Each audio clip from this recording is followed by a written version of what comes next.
Abonnez-vous à Confessions interdites. Et maintenant, entrons dans l'histoire. Je m'appelle Manon Dubois et j'ai 28 ans. Il y a 6 mois, j'ai pris l'avion de Nice à Paris pour le grand jour de ma sœur Victoire. Quand je suis arrivé sur les lieux et que j'ai donné mon nom, le personnel a eu l'air confus. Ils ont feuilleté la liste des invités 1 fois, 2 fois, puis m'ont regardé avec pitié. Je suis désolé, madame. Votre nom n'est pas ici. J'ai appelé ma sœur.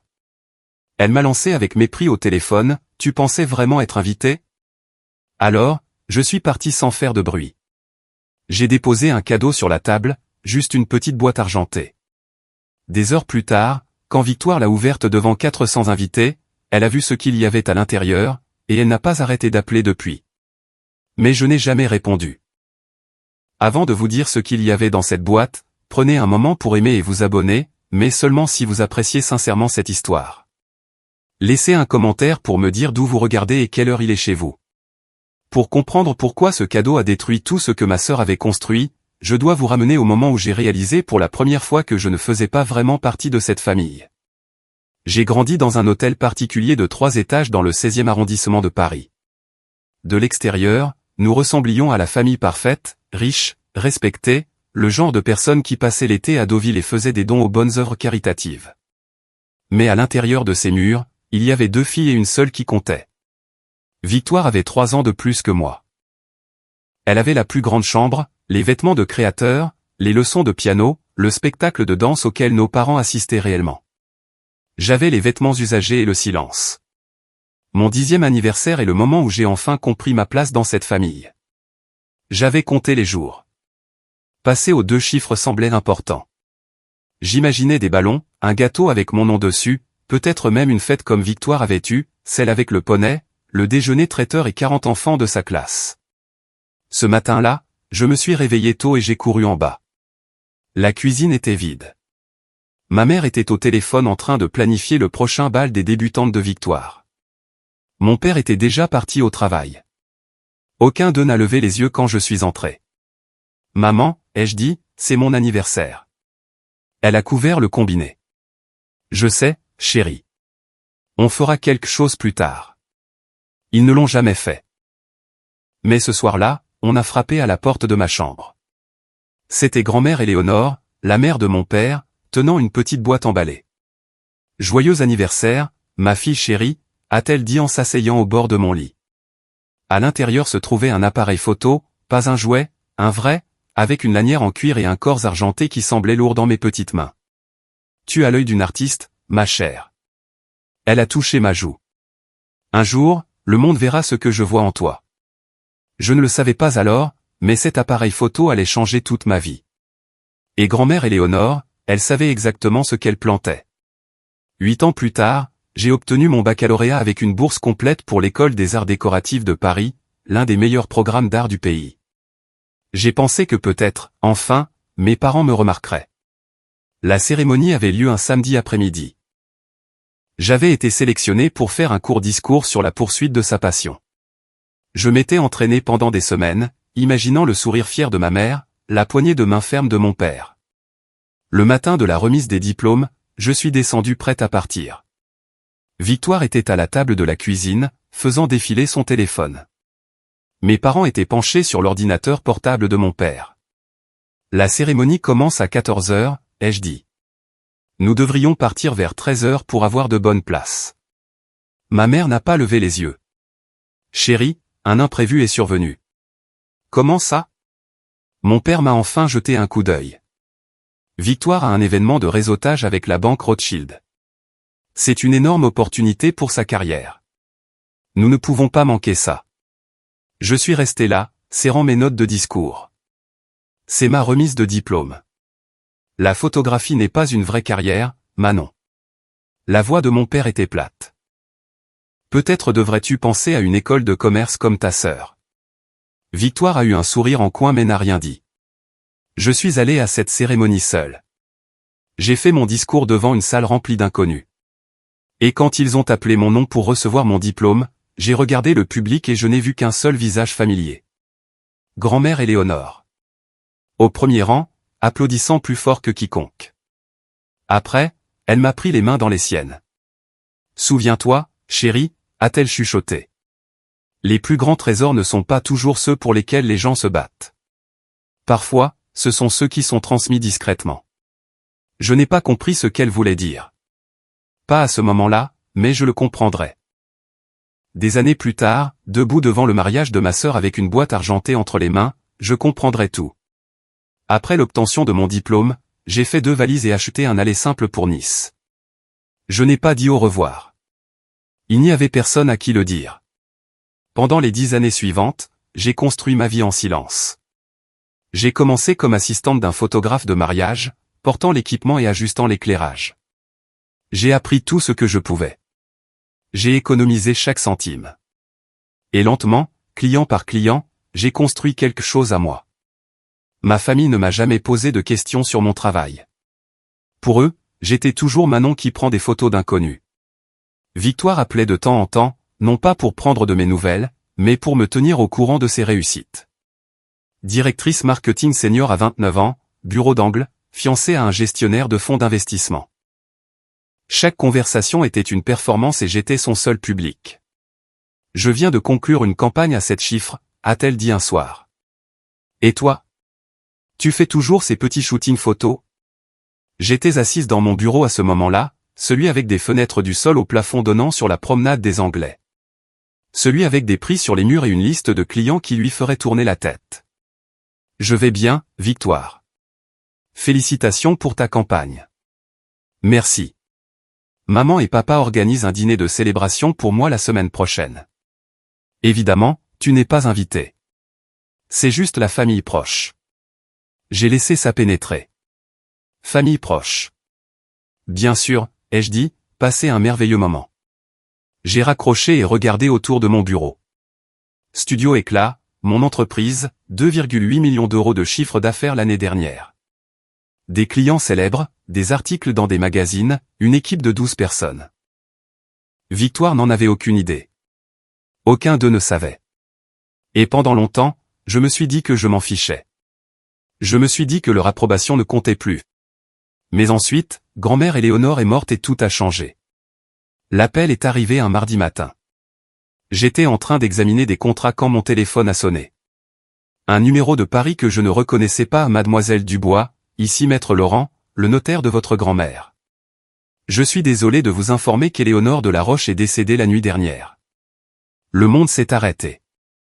Grand-mère Éléonore avait 82 ans. Elle ralentissait depuis des années, mais j'ai toujours pensé qu'il y aurait plus de temps. Une visite de plus, un appel téléphonique de plus, une chance de plus de lui dire combien elle comptait pour moi. J'ai pris l'avion pour Paris le jour même. Les funérailles ont eu lieu à l'église de la Madeleine, remplie de centaines de personnes dont elle avait touché la vie. Grand-mère Éléonore avait été une mécène importante des arts. Elle avait financé des galeries, des bourses, des artistes émergents. Elle croyait en la beauté et en ceux qui la créaient. Je me suis assise au 3e rang, seule. Mes parents étaient devant pour accepter les condoléances. Victoire se tenait à côté d'eux dans une robe de créateur noir, tamponnant ses yeux avec un mouchoir. Mais j'ai remarqué quelque chose. Entre les étreintes compatissantes, Victoire continuait de jeter des coups d'œil à ma mère et ma mère continuait de jeter des coups d'œil à mon père. Ils chuchotaient à propos de quelque chose. La collection de bijoux, j'ai entendu Victoire dire. As-tu parlé au notaire pour savoir quand nous pourrons? Pas ici, a sifflé ma mère. Nous en discuterons après. J'ai fixé le cercueil de grand-mère Éléonore pendant que ma famille comptait ses biens comme un inventaire. Elle méritait mieux. Nous méritions tous mieux. Après le service, alors que les gens sortaient, une main a touché mon épaule. Maître Laurent, le notaire, aux cheveux gris, aux yeux bienveillants. Mademoiselle Dubois, a-t-il dit doucement. Pourriez-vous rester après? Il y a quelque chose que votre grand-mère voulait que vous ayez. Mon cœur s'est serré. Bien sûr. Je n'avais aucune idée que ce qu'il s'apprêtait à me montrer allait tout changer. Maître Laurent m'a conduite dans un petit bureau à l'arrière de l'église. Il a fermé la porte et s'est assis en face de moi, une enveloppe Kraft dans les mains. Votre grand-mère est venue me voir il y a 2 ans, a-t-il commencé. Elle était très précise quant à ses souhaits. Ce que je vais vous montrer est distinct de son testament public. Il a fait glisser l'enveloppe sur la table. À l'intérieur se trouvaient 2 documents et une lettre. Le premier document était un amendement notarié à sa succession. J'ai lu les mots 3 fois avant de réaliser. La collection de bijoux de La Roche. Sa collection entière, évaluée à 2,1 millions d'euros, était mienne. Pas celle de Victoire. Pas celle de ma mère. La mienne. Mes mains tremblaient alors que j'ouvrais la lettre. Ma très chère Manon, si tu lis ceci, je suis parti. Mais j'ai besoin que tu comprennes pourquoi j'ai fait ce choix. Victoire voit ces pièces comme des trophées, des symboles de statut à exposer et à envier. Mais toi, ma fille chérie, tu vois leur histoire, leur signification. Tu comprends que la beauté n'est pas une question de possession. C'est une question de préservation. Ta mère et ta sœur seront en colère. Elles diront que j'ai fait une erreur. Mais je t'ai vu devenir quelqu'un de remarquable, même quand personne d'autre ne regardait. Ces pièces appartiennent à quelqu'un qui les honorera. Elles appartiennent à toi. Avec tout mon amour, grand-mère Éléonore. J'ai pressé la lettre contre ma poitrine, des larmes coulant sur mon visage. Il y a encore une chose, a dit doucement maître Laurent.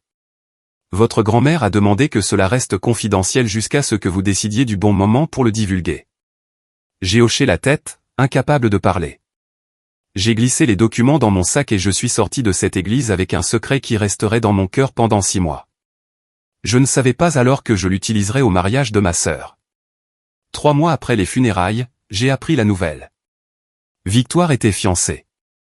Marc de Valois, vieille fortune de Neuilly-sur-Seine. Sa famille possédait la moitié de l'immobilier commercial d'Île-de-France. C'était le genre d'union dont mes parents avaient toujours rêvé. La richesse épousant la richesse, le statut cimentant le statut. Le mariage aurait lieu au Grand Hôtel Intercontinental à Paris. 400 invités, un budget à 6 chiffres, chaque détail planifié à la perfection. J'ai attendu mon invitation. Des semaines ont passé. Rien. Je vérifiais mon courrier tous les jours. J'actualisais mes emails constamment. Je me disais qu'il devait y avoir un retard. Que sûrement ma propre sœur ne ferait pas. Finalement, j'ai appelé ma mère. Maman, je n'ai pas encore reçu mon invitation pour le mariage de Victoire. Dois-je confirmer ma présence directement auprès d'elle ou? Il y a eu un long silence. Manon. La voix de ma mère était prudente. Victoire voulait que je te parle de ça. Mon estomac s'est noué. C'est juste que le mariage est très intime. Victoire a pensé qu'il vaudrait mieux que tu n'y assistes pas. Intime? J'ai failli rire. J'ai vu sur son Instagram qu'il y a 400 invités. Un autre silence. Tu sais comment tu peux être lors de ces événements. Maladroite. Nous ne voulons rien qui puisse distraire de la journée de Victoire. Je suis resté assise en silence. Le téléphone pressé contre mon oreille. Je vois, ai-je dit finalement. Merci de m'avoir prévenu, maman. J'ai raccroché. Ce soir-là, j'ai fait défiler les réseaux sociaux de Victoire. Des photos de ses essayages de robes, sa fête de fiançailles, sa liste de mariage chez Cartier, des commentaires de centaines de personnes la félicitant, 400 invités, mais pas un seul siège pour sa propre sœur. J'ai fixé mon téléphone pendant un long moment. Et puis j'ai pris ma décision. Maintenant, je dois vous demander quelque chose.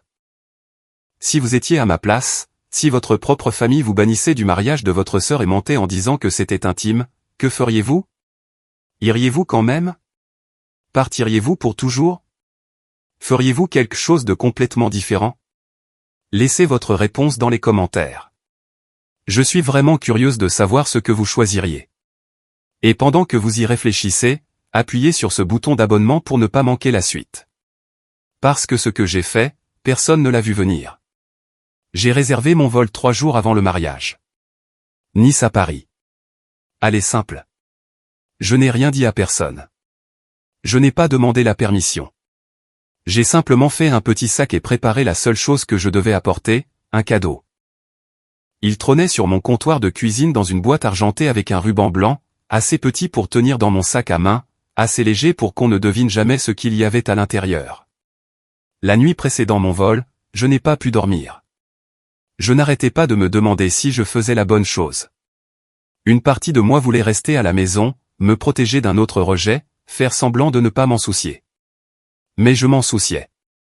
C'était le problème. Pendant 28 ans, j'avais été invisible pour ma famille. J'avais accepté leur dédain, leur favoritisme, leur cruauté ordinaire. J'avais construit une vie à près de 1000 km de là et je m'étais dit que c'était suffisant. Ce n'était pas le cas. Je ne prenais pas l'avion pour Paris par vengeance. Je n'allais pas faire une scène ou gâcher la journée de Victoire. Je voulais juste faire une chose. Je voulais offrir un cadeau de mariage à ma sœur. Je voulais être vu juste une fois comme quelqu'un qui existait. À 6 heures du matin, j'ai mis une simple robe bleu marine, appliqué mon rouge à lèvres et me suis regardé dans le miroir. « Tu peux le faire », ai-je chuchoté. J'ai pris la boîte argentée et l'ai glissée dans mon sac. Je ne savais pas ce qui se passerait quand Victoire l'ouvrirait. Je ne savais pas si cela changerait quelque chose ou rien du tout, mais je savais que je ne pouvais pas continuer à porter ce secret pour toujours. Certaines vérités doivent éclater au grand jour. Et grand-mère Éléonore m'avait fait confiance pour trouver le bon moment. Alors que mon avion décollait de la piste, j'ai réalisé que le moment était enfin arrivé. Le grand hôtel intercontinental était tout ce à quoi je m'attendais et plus encore. Des lustres en cristal, des sols en marbre, d'énormes arrangements floraux dans le hall qui coûtaient probablement plus cher que le loyer de la plupart des gens. Un quatuor à cordes jouait doucement près de l'entrée tandis que les invités en robes de créateurs et costumes sur mesure affluaient vers la salle de bal. Je me tenais au bord de tout cela, serrant ma boîte argentée. Mon cœur battait si fort que je pouvais l'entendre dans mes oreilles. J'ai lissé ma robe, vieux rose, modeste, élégante, et je me suis dirigé vers la table de réception. 2 jeunes femmes en noir étaient assises derrière une liste d'invités qui ressemblait à un petit roman. « Bonjour », ai-je dit. « Je suis ici pour le mariage Dubois de Valois. »« Bien sûr. »« Votre nom, s'il vous plaît. »« Manon Dubois. »« Je suis la sœur de la mariée. » La femme a souri et a baissé les yeux sur sa liste. Son doigt a tracé les dés 1 fois, 2 fois, une 3e fois. Le sourire s'est effacé. « Je suis désolé, madame. Votre nom n'est pas sur la liste. Pourriez-vous vérifier à nouveau ? » DUBOIS, elle a feuilleté plusieurs pages. L'autre réceptionniste s'est penchée pour aider. « Il y a un Henri Dubois, a-t-elle dit. Une Patricia Dubois, une Victoire Dubois, bientôt de Valois. » Mais elle m'a regardé avec quelque chose qui ressemblait à de la pitié. « Non, Manon. » Les portes de la salle de bal étaient ouvertes derrière elle. Je pouvais voir des nappes blanches, des centres de table imposants, des centaines de personnes riant et buvant du champagne, 400 invités. Mais mon nom n'était pas sur la liste. La réceptionniste s'est agitée, mal à l'aise. « Madame, y a-t-il quelqu'un que je pourrais appeler pour vous ? » « Non, » ai-je dit doucement. « Ce n'est pas grave. Je vais gérer ça moi-même. » Je me suis éloigné de la table et j'ai sorti mon téléphone. Mes mains étaient stables alors que je composais le numéro de Victoire. Ça a sonné 1 fois, 2 fois, et puis ma sœur a répondu. « Allô ?» La voix de Victoire était tranchante, impatiente. Derrière elle, je pouvais entendre le bourdonnement du cocktail. Les verres qui s'entrechoquent, la musique qui joue, les rires. « Victoire, c'est Manon. » Une pause, puis un soupir.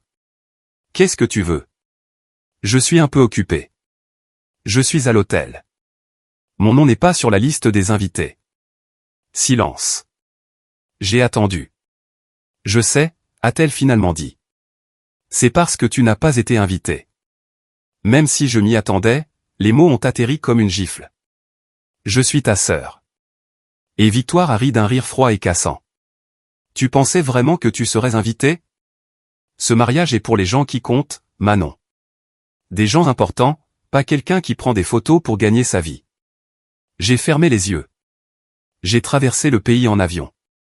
C'est ton problème, pas le mien. Je ne t'ai pas demandé de venir. Je voulais juste te donner un cadeau, pour te souhaiter du bonheur. Un cadeau ? Elle a ricané. Qu'est-ce que tu pourrais bien me donner que je n'ai pas déjà ? Laisse-moi deviner.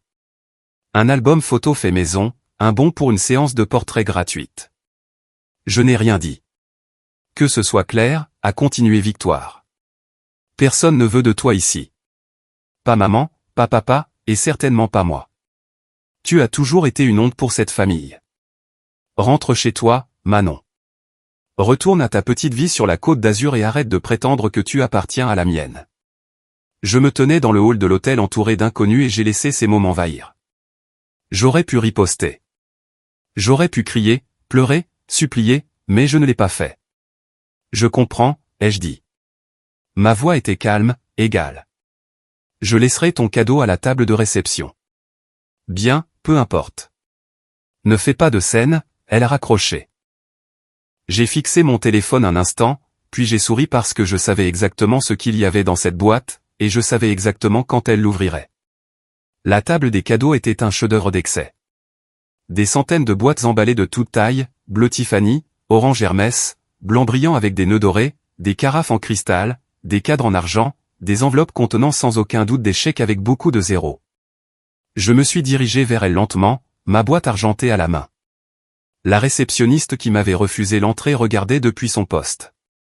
Son expression était incertaine. Sympathique peut-être, ou juste confuse par la femme qui avait été rejetée, mais qui n'était pas partie. J'ai trouvé un endroit vide près du bord de la table et j'y ai posé mon cadeau. Il semblait petit parmi la grandeur, humble, facile à ignorer, facile. J'ai sorti une carte de mon sac à main et je l'ai glissée sous le ruban. Pour Victoire, de ta sœur Manon. Madame, je me suis retourné.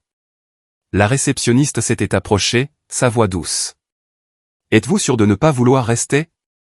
Je pourrais essayer de parler avec la coordinatrice du mariage, peut-être. Non, merci. Je lui ai fait un petit sourire.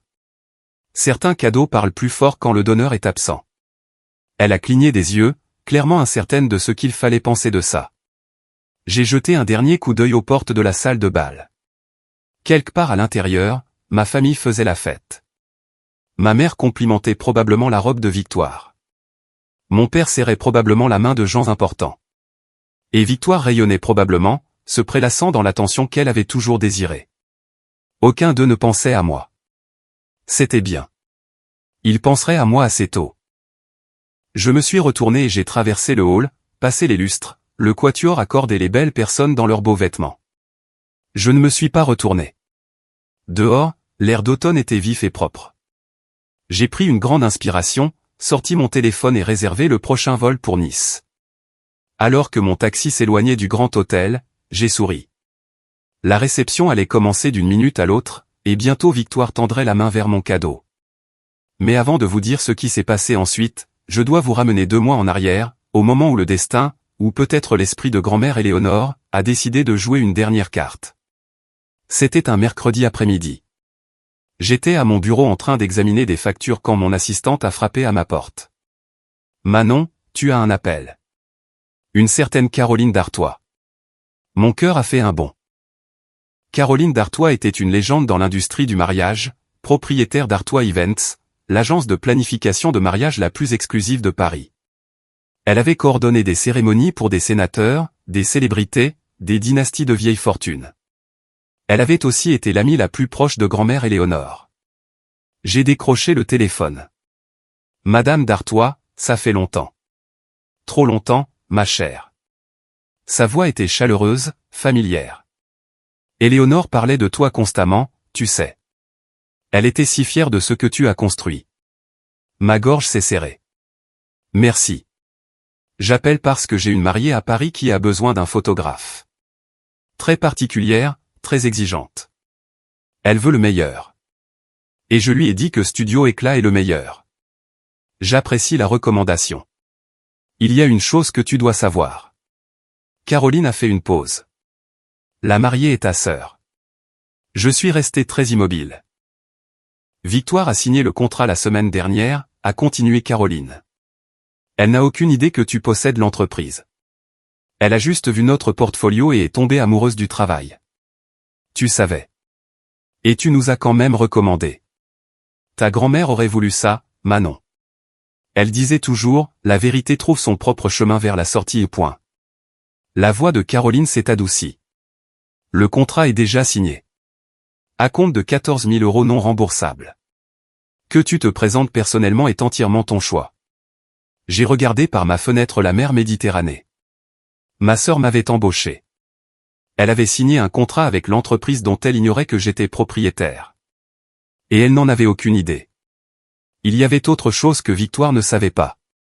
Un mois avant le mariage, elle avait organisé un brunch prénuptial.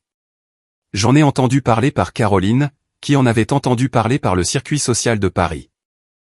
30 femmes, une salle privée au Four Seasons Georges V, du champagne et des petits fours, et Victoire tenant la cour comme une reine. Le sujet de conversation, la collection de bijoux de La Roche. Les perles de grand-mère seront mon et quelque chose de vieux, avait annoncé Victoire à la salle. La collection vaut plus de 2 millions d'euros. Elle est dans notre famille depuis des générations. Comme c'est merveilleux qu'elle te revienne, a dit quelqu'un. Eh bien, évidemment. Victoire avait souri. J'ai toujours été la préférée de grand-mère. Elle savait que j'apprécierais ses pièces correctement, pas comme ma sœur, qui ne saurait pas distinguer un quartier d'un bijou de pacotille. Ma mère avait hoché la tête, sirotant son mimosa. Ta grand-mère voudrait que tu les aies, chérie. Tu as toujours été celle dont elle était la plus fière. Ce qu'aucune d'elles ne savait, c'est que la collection était déjà mienne. Elle était mienne depuis 6 mois. Victoire avait contacté Maître Laurent à plusieurs reprises pour tenter de réclamer les bijoux avant le mariage. Il avait poliment dévié la demande, citant des affaires de succession en cours. Elle supposait que ce n'était que des retards administratifs. Elle avait même commandé une vitrine sur mesure pour son dressing, prête à recevoir son héritage. Elle avait parlé de la collection à la famille de Marc. De l'argent ancien impressionné par de vieux bijoux. Elle l'avait dit à ses amis. Elle avait probablement déjà prévu à quel magazine les montrer. Et tout cela était construit sur un mensonge qu'elle ne savait pas qu'elle racontait. Elle croyait avoir droit à ces pièces. Elle croyait que grand-mère Éléonore l'avait aimée le plus. Elle était sur le point de découvrir à quel point elle avait tort. Et 400 des personnes les plus raffinées de Paris regarderaient quand elle le ferait.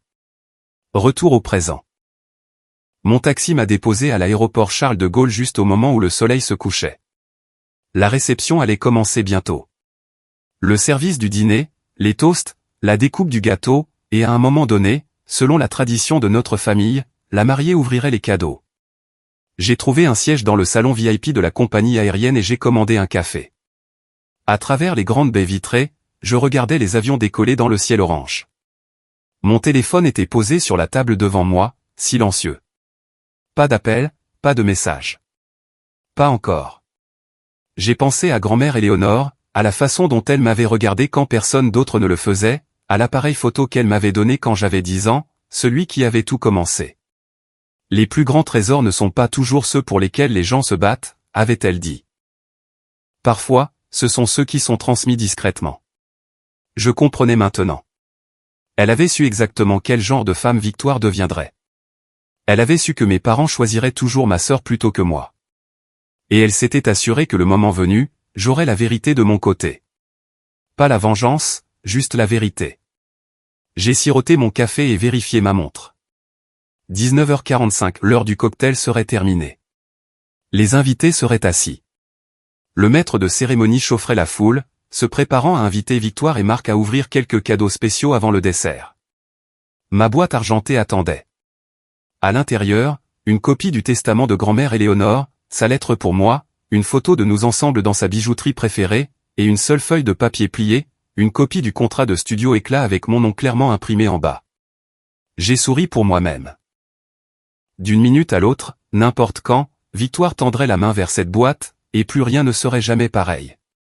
Laissez-moi vous dire ce qui se passait au Grand Hôtel Intercontinental pendant que j'étais assise dans ce salon d'aéroport. La salle de bal était magnifique. Une centaine de tables drapées de linge ivoire, des centres de tables de roses blanches et d'hortensias s'élevant vers les lustres en cristal. Un orchestre à cordes jouant doucement tandis que des serveurs en gants blancs servaient le troisième plat. 400 invités, l'élite de Paris, le vaste réseau des Valois, la collection d'amis impressionnants soigneusement sélectionnés par Victoire, et au centre de tout cela, ma sœur. Elle était radieuse dans sa robe Dior sur mesure, des diamants scintillant à sa gorge et à ses poignets. Marc était assis à côté d'elle, beau et adorateur, exactement le genre de mari qu'elle avait toujours dit mériter. Mes parents étaient à la table d'honneur, rayonnants. Ma mère continuait de tamponner ses yeux, submergée de fierté. Mon père serrait la main du père de Marc, deux patriarches scellant une alliance. Personne n'a mentionné mon nom. Personne n'a remarqué la chaise vide qui aurait dû être là. Pendant l'heure du cocktail, Victoire avait circulé dans la salle, acceptant compliments et bises en l'air. Quand quelqu'un l'interrogeait sur les bijoux qu'elle portait, elle se penchait avec un air de conspiration. Attendez de voir la collection de grand-mère. J'en hérite, vous savez, plus de 2 millions en pièces de famille. Je porterai les perles au mégala le printemps prochain. Ses invités avaient poussé des hauts et des a appropriés. Maintenant, alors que le dessert était servi, le maître de cérémonie a pris le micro. Mesdames et messieurs, c'est l'heure d'un moment spécial. Nos magnifiques mariés aimeraient ouvrir quelques cadeaux avant que nous coupions le gâteau. Victoire a tapé des mains de joie. Marc a souri à côté d'elle.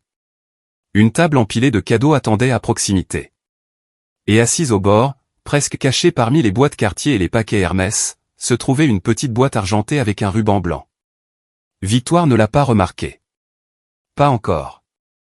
Victoire a flotté vers la table des cadeaux comme une reine s'approchant de son trône. Voyons quels trésors nous attendent, a-t-elle annoncé, et la salle a ri poliment. Elle a ouvert la première boîte, un vase en cristal de baccarat. La deuxième, un ensemble de bougeoirs en argent massif. Chaque cadeau a reçu un sourire gracieux et un murmure d'appréciation. Puis sa main s'est posée sur la boîte argentée. Elle l'a ramassée, a jeté un coup d'œil à la carte et a laissé échapper un petit rire. Oh, regardez, a-t-elle dit assez fort pour que les tables voisines entendent. Un cadeau de ma sœur, celle qui n'a même pas eu les moyens de se présenter correctement. Quelques invités ont échangé des regards mal à l'aise. Marc a froncé légèrement les sourcils.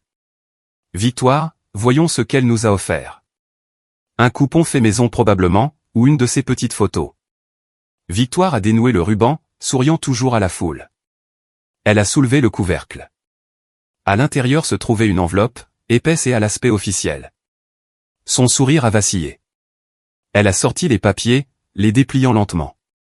Le premier était un document juridique couvert de tampons et de signatures. Le deuxième était une lettre manuscrite sur du papier à lettres crème. Le troisième était une photo, une femme âgée et une jeune fille debout devant une bijouterie. Les yeux de Victoire ont parcouru le document juridique. Son visage est devenu blanc, puis rouge, puis blanc à nouveau. « Qu'est-ce que c'est » a demandé Marc en se penchant. Victoire n'a pas répondu. Ses mains tremblaient. La lettre a glissé de ses doigts et a dérivé vers le sol. À une table voisine, Patricia a remarqué que quelque chose n'allait pas. Elle s'est levée. « Victoire, chérie. » Victoire a levé les yeux des papiers, son visage un masque de choc et d'incrédulité. « Ça ne peut pas être réel » a-t-elle chuchoté. « Ça ne peut pas. Grand-mère m'aimait. Elle ne ferait jamais. » Elle s'est arrêtée. 400 invités la fixaient en silence. Et au fond de cette boîte argentée se trouvait encore une feuille de papier qu'elle n'avait pas encore dépliée. Ma mère a atteint la table d'honneur en quelques secondes. Qu'est-ce qu'il y a? Qu'est-ce qui ne va pas? Victoire a tendu les papiers vers elle avec des mains tremblantes. Les yeux de Patricia ont parcouru le document, la signature notariée, le sceau légal, les mots qui déclaraient la collection de bijoux de la Roche propriété exclusive de Manon et Léonore Dubois. La couleur a quitté le visage de ma mère. Ça doit être une erreur. Ce n'est pas une erreur. La voix de Victoire s'est brisée. C'est daté d'il y a 2 ans, avant même que grand-mère ne tombe malade. Des chuchotements ont commencé à se propager dans la salle de bal. Les invités les plus proches de la table d'honneur en avaient assez vu. L'expression frappée de la mariée, les papiers tremblants dans ses mains. N'est-ce pas les bijoux dont elle nous parlait tout à l'heure, a murmuré quelqu'un. La collection de 2 millions d'euros. Elle a dit qu'elle était à elle. Victoire les a entendus, son visage s'est tordu. C'est faux. Elle a brandi les papiers comme la preuve d'un crime. Ma sœur a falsifié ça. Elle a toujours été jalouse de moi. Mon père est apparu à côté de ma mère, son expression sombre. Laisse-moi voir ça. Il a lu le document. Puis il a ramassé la lettre par terre. L'explication manuscrite de grand-mère Éléonore. Victoire voit ces pièces comme des trophées. Manon les voit comme des souvenirs. Je sais qui honorera mon héritage. Sa mâchoire s'est serrée. Henri. La voix de ma mère était fluette. Dis-moi que ce n'est pas réel. Mais mon père n'a pas répondu. Il a reconnu l'écriture de sa mère. Il connaissait sa signature. Il a compris peut-être pour la première fois ce qu'Éléonore avait vu dans ses deux petites filles et ce qu'elle avait choisi. Ça ne peut pas arriver. Victoire a repris la lettre, des larmes coulant sur son visage. Pas aujourd'hui. Pas à mon mariage. Marc se tenait figé à côté d'elle, regardant sa mariée s'effondrer devant 400 témoins. Il avait l'air perdu. Il ressemblait à un homme qui commençait tout juste à réaliser qu'il ne connaissait pas du tout sa fiancée. Attends. La voix de Marc a coupé les sanglots de Victoire. Il fixait la boîte argentée. Il y a autre chose là-dedans. Victoire a baissé les yeux. Au fond de la boîte, à moitié cachée par du papier de soie, se trouvait un autre document plié.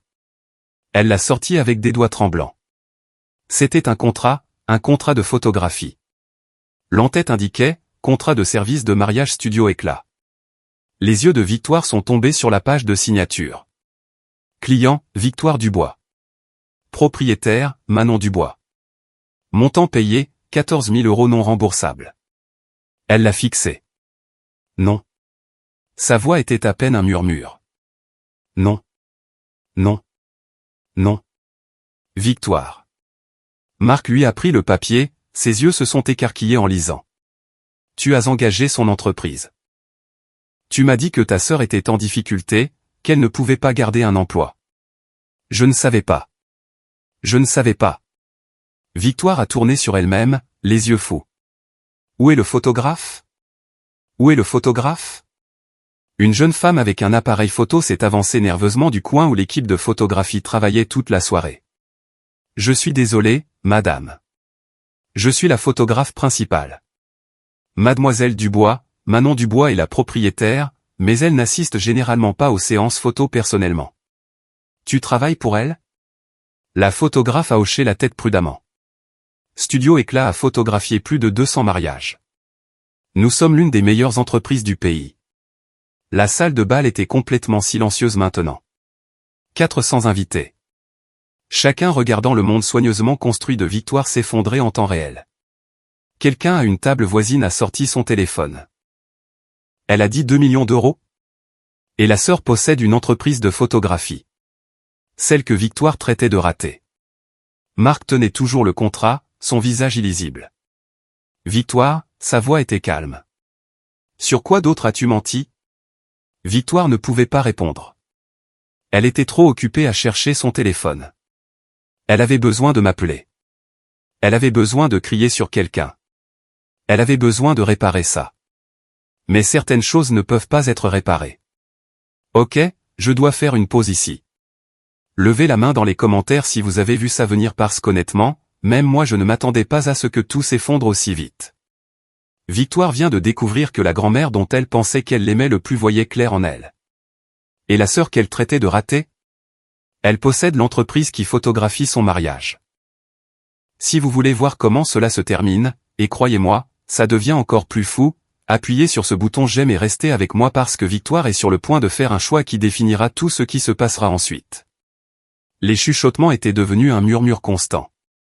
Victoire se tenait à la table d'honneur, du mascara coulant sur ses joues, les papiers accablants serrés dans ses mains. Mes parents la flanquaient comme des sentinelles, bien qu'ils aient l'air tout aussi choqués qu'elle. C'est à ce moment-là que Caroline Dartois s'est avancée. Elle observait depuis un coin de la salle de bal, l'élégante organisatrice de mariage qui avait orchestré chaque détail de cette journée parfaite.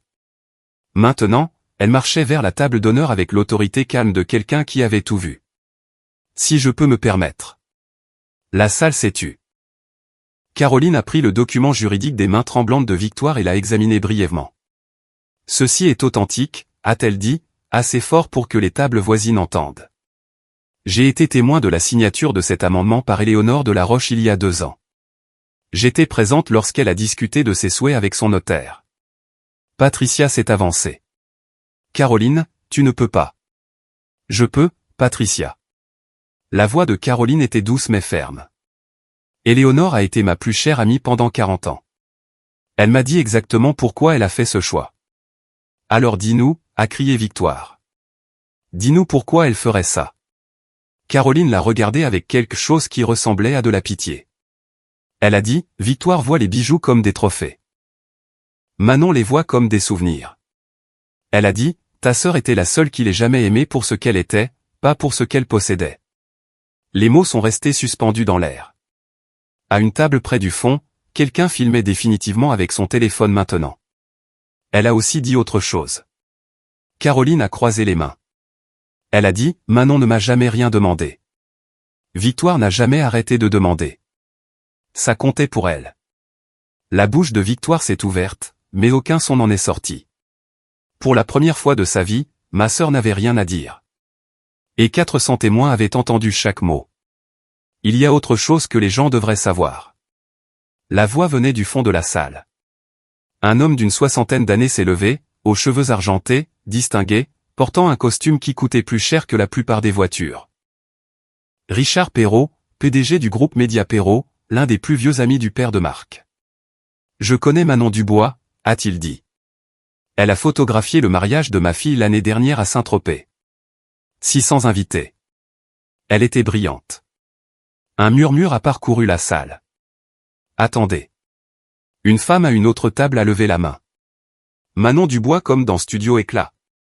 Ils ont photographié notre gala de fondation. Ils ont été présentés dans Vogue Paris. D'autres invités ont commencé à prendre la parole. Ils ont photographié la cérémonie Whitmore. J'ai entendu dire qu'ils sont complets 2 ans à l'avance. Une amie m'a dit qu'elle avait refusé des mariages de célébrités parce que son emploi du temps est plein. Le visage de Victoire était un masque d'incrédulité. C'est impossible. Manon est. Elle prend des photos d'inconnus. Elle n'est personne. En fait, a dit Richard Perrault sans méchanceté. Elle a beaucoup de succès. Son entreprise a fait plus de 2,8 millions de chiffre d'affaires l'année dernière. C'est l'une des photographes de mariage les plus recherchées de la Côte d'Azur. Ma mère a saisi le dossier d'une chaise. 2,8 millions. Elle avait l'air de pouvoir s'évanouir. Mon père se tenait très immobile, son visage illisible. Mais je connaissais cette expression. Il calculait, réévaluait, réalisant à quel point il avait eu tort. Elle n'a jamais rien dit, a-t-il murmuré. Pourquoi l'aurait-elle fait, a répondu Richard. D'après ce que je comprends, votre famille n'était pas particulièrement intéressée à écouter. Victoire s'est tournée vers Marc. Ça ne change rien. Elle essaie toujours de gâcher ma journée. Elle est toujours. Victoire. La voix de Marc était froide d'une manière que personne, m'a-t-on dit, n'avait jamais entendue auparavant. Arrête de parler. Sa mariée s'est tue. Et dans ce silence, la vérité s'est installée sur la salle comme la poussière après une explosion. À près de 1000 kilomètres de là, mon téléphone a commencé à sonner. J'étais toujours dans le salon de l'aéroport, sirotant mon 2e café, regardant la dernière lumière s'estomper sur le tarmac parisien. L'écran s'est allumé avec le nom de Victoire. J'ai laissé sonner. Elle a appelé encore et encore, 5 fois, 10, 15. Puis le nom de ma mère est apparu, puis celui de mon père. Les messages ont commencé à affluer. Victoire, décroche le téléphone tout de suite. Victoire, tu as tout gâché. Victoire, comment as-tu pu me faire ça? Maman, Manon, appelle-moi immédiatement. Nous devons parler. Papa, c'est inacceptable. Tu vas t'expliquer. Victoire, je ne te pardonnerai jamais pour ça. Victoire, toute la salle me regarde. Victoire, qu'est-ce qu'il y avait dans cette boîte? J'ai regardé les notifications s'empiler. L'écran brillait de leur rage, de leur désespoir, de leurs exigences. 47 appels manquaient le temps que je finisse mon café. J'ai mis mon téléphone sous silence et l'ai glissé dans mon sac. Un agent de porte a annoncé que mon vol pour Nice embarquait maintenant. J'ai rassemblé mes affaires et me suis dirigé vers la porte de départ, passant devant des familles qui se réunissaient, des couples qui se disaient au revoir et des voyageurs d'affaires tapant sur leurs ordinateurs portables. Personne dans cet aéroport ne savait ce qui venait de se passer dans une salle de bal à travers la ville. Personne ne savait qu'une famille se fracturait en temps réel, qu'une mariée pleurait devant 400 invités, qu'une vérité cachée depuis des années avait enfin griffé son chemin vers la lumière. J'ai tendu ma carte d'embarquement à l'agent et j'ai marché dans la passerelle. Mais juste avant d'éteindre mon téléphone, un dernier message est arrivé. Pas de Victoire, pas de mes parents, de Marc. Et ce qu'il disait m'a fait marquer une pause. Marc, Manon, c'est Marc de Valois. Je suis désolé de vous contacter comme ça. J'ai eu votre numéro par le contrat Éclat. Je me suis tenu dans l'encadrement de la porte de l'avion, les passagers défilant devant moi, et j'ai lu ces mots. Marc, j'ai besoin de comprendre ce qui s'est passé ce soir. Victoire est inconsolable, mais elle n'explique rien. Elle continue juste de dire que tu l'as trahi. Un autre message est apparu. Marc, elle m'a dit que tu étais mentalement instable, que tu avais des problèmes et que tu ne pouvais pas garder un emploi, que ta famille avait dû te couper les vivres pour ton bien. Ma poitrine s'est serrée. Marc, je l'ai cru. Je n'ai jamais remis ça en question. Je n'ai jamais essayé de te rencontrer ou d'entendre ta version. Je réalise maintenant que c'était une erreur. Une hôtesse de l'air a touché mon bras. Madame, nous avons besoin que vous preniez votre siège. J'ai hoché la tête et j'ai marché jusqu'à ma rangée, lisant encore. Marc, la réception s'est terminée tôt. La moitié des invités sont partis après le discours de Caroline. Mes parents posent des questions auxquelles je n'ai pas de réponse. Je ne sais plus quoi croire. J'ai bouclé ma ceinture alors que le dernier message arrivait. Marc, je ne te demande pas de t'expliquer. Tu ne me dois rien. Mais je voulais que tu saches que je suis désolé pour la part que j'ai jouée là-dedans, pour l'avoir cru sans poser de questions. J'ai fixé l'écran pendant un long moment. Puis j'ai répondu, moi, merci de m'avoir contacté, Marc. Je n'ai aucun ressentiment envers vous. Quoi que vous décidiez concernant votre relation, j'espère que vous trouverez la clarté. Sa réponse est arrivée presque instantanément. Marc, le mariage est fini, mais je ne sais pas si l'union le sera. J'ai besoin de temps pour réfléchir à tout ça. J'ai éteint mon téléphone alors que l'avion reculait de la porte. Le temps. C'était la seule chose qu'aucun de nous ne pouvait récupérer. Le vol de retour vers Nice a été calme. J'étais assise à ma place côté hublot, regardant les lumières de la capitale rétrécir en dessous de moi, pensant au message de Marc, aux cris de victoire figés dans le texte, aux exigences de mes parents que je m'explique. Le truc, c'est que je n'avais rien à expliquer. Je n'avais pas falsifié ces documents. Je n'avais pas piégé Victoire pour qu'elle engage mon entreprise. Je n'avais rien fait d'autre que livrer la vérité que grand-mère Éléonore m'avait confiée. La vérité sur les bijoux, la vérité sur qui j'étais devenu, la vérité que ma famille avait refusé de voir pendant 28 ans. Quelque part au-dessus du Massif central, j'ai pris une décision. Je ne rappellerai pas Victoire. Je ne répondrai pas aux exigences de mes parents. Je ne m'excuserai pas, ne me défendrai pas, ni ne supplierai d'être comprise. Toute ma vie, j'avais accepté leur renvoi. Je m'étais faite petite. J'avais espéré que si j'étais assez calme, assez bonne, assez performante, ils me remarqueraient enfin. Mais j'avais fini d'espérer. Alors que l'avion descendait vers la Côte d'Azur, j'ai écrit une note sur mon téléphone. Pas un message à envoyer, juste des mots pour moi-même. Je ne fermerai pas la porte sur eux, mais je ne la tiendrai pas ouverte pour toujours non plus. Ils doivent choisir de la franchir. C'était ma nouvelle limite. Si Victoire voulait s'excuser, vraiment s'excuser, j'écouterais. Si mes parents voulaient me connaître, vraiment me connaître, je leur donnerais une chance, mais je ne leur courrais plus après. Je ne performerais pas ma valeur pour des gens qui n'avaient jamais pris la peine de regarder. J'ai rangé mon téléphone et fermé les yeux. Au moment où nous avons atterri à Nice, le soleil se levait sur la Méditerranée. Cela ressemblait au début de quelque chose, ou peut-être à la fin. Quoi qu'il en soit, j'étais prête. Je n'ai pas découvert la vidéo avant le lendemain matin. Mon assistante, Jenna, m'attendait quand je suis entré dans le bureau de Studio Éclat. Elle avait son téléphone à la main et une expression quelque part entre la stupéfaction et l'inquiétude. Manon, tu dois voir ça. Elle a tourné l'écran vers moi.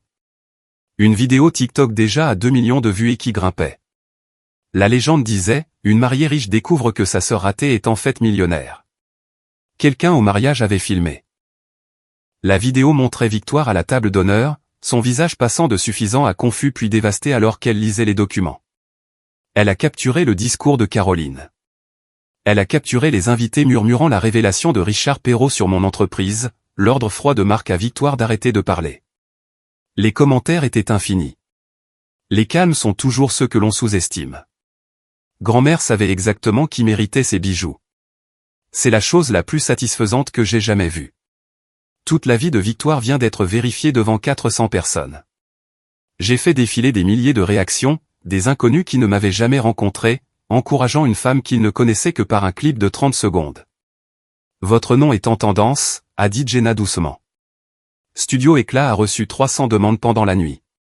Je me suis assise lentement. Je n'avais pas voulu ça. Je n'avais rien filmé, rien posté, pas essayé de devenir viral. Je voulais juste être vu par ma famille. Mais maintenant, le monde entier voyait quelque chose. Mon téléphone a vibré. Un email d'un journaliste du Figaro. Mademoiselle Dubois, nous aimerions vous interviewer à propos de la vidéo virale du mariage. Je l'ai supprimée.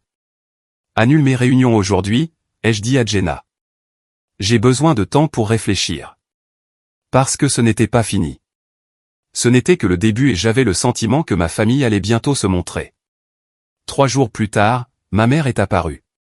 J'étais dans mon bureau en train d'examiner des épreuves d'un récent shooting quand ma réceptionniste a sonné. Mademoiselle Dubois, il y a une femme ici pour vous voir. Elle dit qu'elle est votre mère. J'ai fermé les yeux un instant. Puis je me suis levé et j'ai marché jusqu'au hall. Patricia Dubois se tenait près de l'entrée, semblant complètement déplacée. Elle portait ses habituelles boucles d'oreilles en perles, son chemisier en soie, ses cheveux parfaitement coiffés, mais ses yeux étaient cernés de rouge et incertains.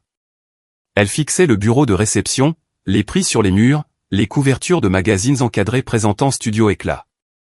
« C'est à toi », a-t-elle dit quand elle m'a vu. « Tout ça ? » ?»« Oui. »« Tu ne nous l'as jamais dit. »« Vous n'avez jamais demandé. » Elle a tressailli. Je l'ai conduite à mon bureau et j'ai fermé la porte. Elle s'est assise sur la chaise en face de mon bureau, ses mains serrées sur ses genoux. Je suis venu parler de ce qui s'est passé.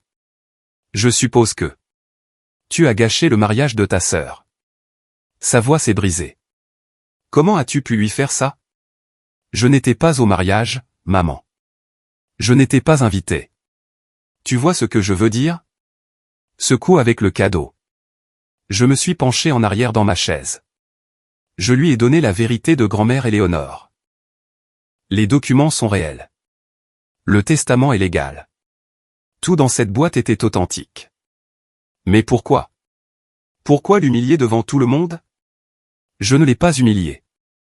Elle s'est humiliée toute seule. J'ai gardé ma voix stable. Elle a passé des mois à se vanter de bijoux qui n'ont jamais été à elle. Elle a menti à son fiancé à mon sujet. Elle a dit à tout le monde que j'étais une ratée. Le visage de ma mère s'est fripé. Maman. Je me suis penché en avant. J'ai passé 28 ans à être invisible pour cette famille. Je ne demande pas d'excuses. Je demande juste de l'honnêteté. Elle m'a fixé. Et puis, pour la première fois de ma vie, ma mère m'a réellement regardé. Le regard de ma mère a parcouru lentement mon bureau. Les fenêtres du sol au plafond donnant sur la mer. Les prix exposés sur les étagères, les reconnaissances de l'industrie, les articles de magazines, une lettre encadrée d'un sénateur me remerciant d'avoir documenté le mariage de sa fille. Les photographies sur les murs, chacune témoignant d'une carrière construite dans le silence. Ses yeux se sont posés sur une photo de moi avec grand-mère Éléonore prise lors de son 81e anniversaire. Nous rions de quelque chose, nos têtes penchées l'une vers l'autre, et puis Patricia Dubois a commencé à pleurer. Pas les larmes délicates qu'elle produisait lors des événements sociaux, de vrais sanglots, laids et bruts, secouant tout son corps. Nous t'avons laissé tomber, a-t-elle dit entre 2 respirations. Je t'ai laissé tomber. Je n'ai pas bougé. Je n'ai pas parlé. Je lui ai laissé les mots. Victoire exigeait toujours tellement. Elle était bruyante sur ce qu'elle voulait, ce dont elle avait besoin. Et toi, tu étais juste calme. Tu ne te plaignais jamais. Tu ne demandais jamais rien. Elle s'est essuyé le visage avec des mains tremblantes. Je pensais que ça voulait dire que tu allais bien. Je pensais que tu n'avais pas besoin de nous. J'ai arrêté d'avoir besoin de vous, ai-je dit doucement. Parce que je savais que vous ne seriez pas là. Elle a tressailli comme si je l'avais frappée. Je pensais. Elle a lutté pour se ressaisir. Je pensais que nous donnions à Victoire une attention supplémentaire parce qu'elle en avait plus besoin. Mais ce n'était pas vrai, n'est-ce pas? Elle en avait besoin parce que nous lui avons appris à en avoir besoin. Et tu as arrêté d'en avoir besoin parce que nous t'avons appris à ne pas espérer. Je n'ai rien dit. Éléonore a essayé de me le dire. La voix de ma mère était à peine un murmure. Elle a dit que j'étais en train de te perdre. Je n'ai pas écouté. Je pensais qu'elle était dramatique. Elle m'a regardé avec des yeux rouges. Je ne m'attends pas à ce que tu me pardonnes, Manon, mais j'avais besoin que tu saches. Je le vois maintenant. Je vois ce que j'ai fait. J'ai laissé le silence s'installer. Puis j'ai hoché la tête. Ce n'était pas le pardon, mais c'était un début. Avant de partir, ma mère m'a parlé de Victoire. Marc a reporté la lune de miel, a-t-elle dit, la voix creuse. Il reste chez ses parents. Il dit qu'il a besoin de temps pour réfléchir à tout. Pour savoir s'il veut toujours être marié. Ma mère a hoché la tête misérablement. La vidéo a empiré les choses. Elle a pressé ses doigts sur ses tempes. C'est partout. 3 millions de vues maintenant. Les gens de l'entreprise de Victoire l'ont vu. Son patron l'a convoqué pour une réunion. Ils lui ont demandé de prendre un congé jusqu'à ce que la situation se calme. J'ai senti une étrange lourdeur dans ma poitrine. Pas de satisfaction, pas de joie, juste de la lourdeur. Il y a plus, a continué ma mère. Les parents de Marc, les de Valois, ils ont appelé ton père. Ils ont demandé s'il y avait autre chose sur quoi Victoire avait menti. C'est de l'argent ancien. Tu sais, ils tiennent beaucoup à la réputation de la famille. Et Victoire n'a pas pu leur répondre. Elle a essayé. Elle a dit que tu avais tout manipulé. Que grand-mère Éléonore n'avait pas toute sa tête quand elle a fait le testament. Ma mère a ri amèrement. Mais Caroline d'Artois est amie avec les de Valois. Elle leur a dit la vérité. Ainsi, Victoire avait perdu plus que les bijoux. Elle avait perdu la confiance de Marc, le respect de sa famille, sa réputation professionnelle, l'image parfaite qu'elle avait passé toute sa vie à construire. Elle te blâme, a dit ma mère. Elle dit que tu as détruit sa vie exprès. Je n'ai rien détruit. J'ai juste arrêté de faire semblant. Ma mère s'est levée pour partir, rassemblant son sac à main avec des mains tremblantes. À la porte, elle s'est retournée. Éléonore disait toujours que tu étais la plus forte de nous tous. Sa voix s'est brisée. Je pense que je comprends enfin ce qu'elle voulait dire. Elle est sortie. Je suis resté assis seul dans mon bureau pendant un long moment après ça, regardant le soleil descendre vers la Méditerranée. Forte n'était pas ce que je ressentais, mais je n'étais pas brisé non plus. Ce soir-là, je suis resté tard au bureau. Le bâtiment était calme. Tout le monde était rentré chez soi. Je me suis assise dans mon fauteuil en regardant la ligne d'horizon de Nice passer du doré au rose puis au bleu profond. Sur mon bureau se trouvait la photo de grand-mère Éléonore et moi. Je l'ai prise et j'ai étudié son visage. Ce sourire complice, ces yeux bienveillants qui m'avaient toujours vu quand personne d'autre ne le faisait. As-tu planifié tout ça, ai-je demandé à la pièce vide. Bien sûr, elle n'a pas répondu, mais je pouvais imaginer ce qu'elle dirait. J'ai juste planté des graines, chérie. C'est toi qui as grandi. J'ai pensé à ma famille, à Victoire se noyant dans les conséquences de ses propres actes. À ma mère ouvrant enfin les yeux après 28 ans, à mon père recalculant probablement tout ce qu'il pensait savoir sur ses filles. Je ne voulais pas les punir pour toujours, mais je ne pouvais pas non plus redevenir invisible. J'ai pris une décision assise là dans la lumière déclinante. La porte de la réconciliation ne serait pas verrouillée. Si Victoire s'excusait sincèrement, sans me blâmer, sans chercher d'excuses, mais en prenant réellement ses responsabilités, je l'écouterais. Si mes parents voulaient connaître la vraie moi, je leur donnerais cette chance. Mais je ne leur courais pas après. Je ne performerais pas pour leur approbation. Je ne me ferais pas petite pour rentrer dans l'espace qu'ils m'avaient assigné. Ils devraient venir à moi comme des égaux ou pas du tout. Je l'ai écrit dans mon journal. Je ne fermerai pas la porte sur eux, mais je ne la tiendrai pas ouverte pour toujours non plus. Ils doivent choisir de la franchir. C'était ma limite. Claire, ferme, incassable. Pour la première fois de ma vie, je savais exactement ce que je méritais, et je n'étais pas prête à accepter quoi que ce soit de moi. Une semaine après la visite de ma mère, je suis allé à la banque. La collection de La Roche m'attendait dans un coffre privé. 12 pièces de bijoux exquis qui étaient dans la famille de ma grand-mère depuis des générations. Des colliers de perles des années 1920. Des boucles d'oreilles en diamant art déco. Une broche en saphir qui avait autrefois appartenu à une duchesse. J'ai tenu chaque pièce avec soin, pensant aux mains qui les avaient portées, aux histoires qu'elles portaient, à l'amour qu'elles représentaient. Victoire avait voulu ces objets comme trophées, symboles de statues à photographier, exposer et dont se vanter, mais grand-mère Éléonore les avait vus différemment. La beauté n'est pas une question de possession, avait-elle écrit dans sa lettre. C'est une question de préservation. Je comprenais maintenant. J'ai fait en sorte que les pièces les plus historiquement significatives soient prêtées au musée des arts décoratifs de Paris, où elles seraient exposées avec une plaque honorant l'héritage d'Éléonore de la Roche. Le reste, je le garderai en sécurité. Un jour, si j'avais des enfants, ils en hériteraient avec les histoires de leur provenance et de ce qu'elles signifiaient. Alors que je quittais la salle des coffres, le directeur de la banque m'a tendu une enveloppe scellée. Ceci était aussi dans le coffre, Mademoiselle Dubois. Nous ne l'avions pas remarqué avant. À l'intérieur se trouvait une courte note manuscrite. Ma chérie Manon, encore une chose que je ne t'ai pas dite. J'ai laissé quelque chose à Victoire aussi. Un petit bracelet de perles qui était à ma mère. Simple, sans valeur financière, mais pleine de sens si elle pouvait comprendre sa valeur. J'espère qu'un jour elle le fera. Amour toujours. Grand-mère Éléonore.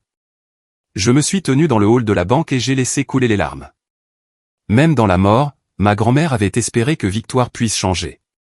Peut-être qu'elle le ferait, peut-être pas. Quoi qu'il en soit, j'honorerai la mémoire de grand-mère Éléonore. De la seule façon que je connaissais, en étant la personne qu'elle a toujours cru que je pouvais être. 6 mois ont passé depuis le mariage de Victoire. Je suis toujours à Nice, je dirige toujours Studio Éclat, je construis toujours la vie que j'ai créée à partir de rien. La vidéo virale a fini par s'estomper, comme ces choses le font.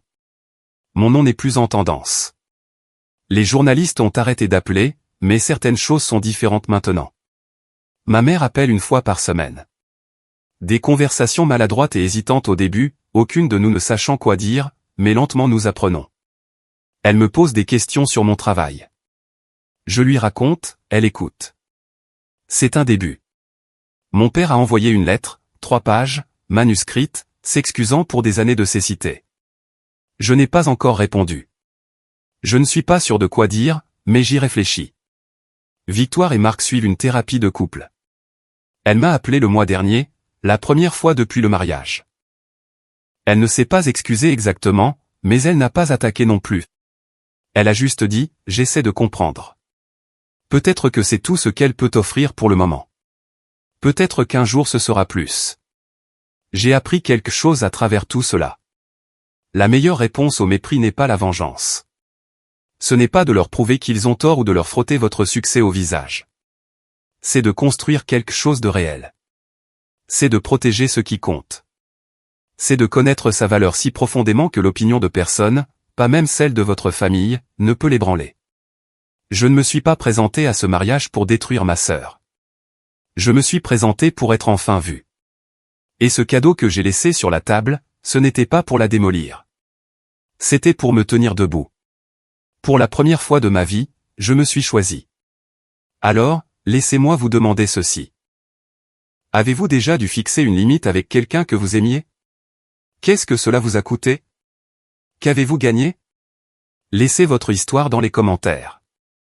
Je lirai chacun d'entre eux parce que parfois, la chose la plus courageuse que vous puissiez faire n'est pas de vous montrer, c'est de savoir quand partir. Merci d'être resté jusqu'à la fin. Si cette histoire vous a touché, si vous vous êtes déjà senti invisible dans votre propre famille, partagez-la avec quelqu'un qui a besoin d'entendre ça. Et si vous voulez plus d'histoires comme celle-ci, regardez la vidéo dans la description. Je pense que vous allez l'adorer.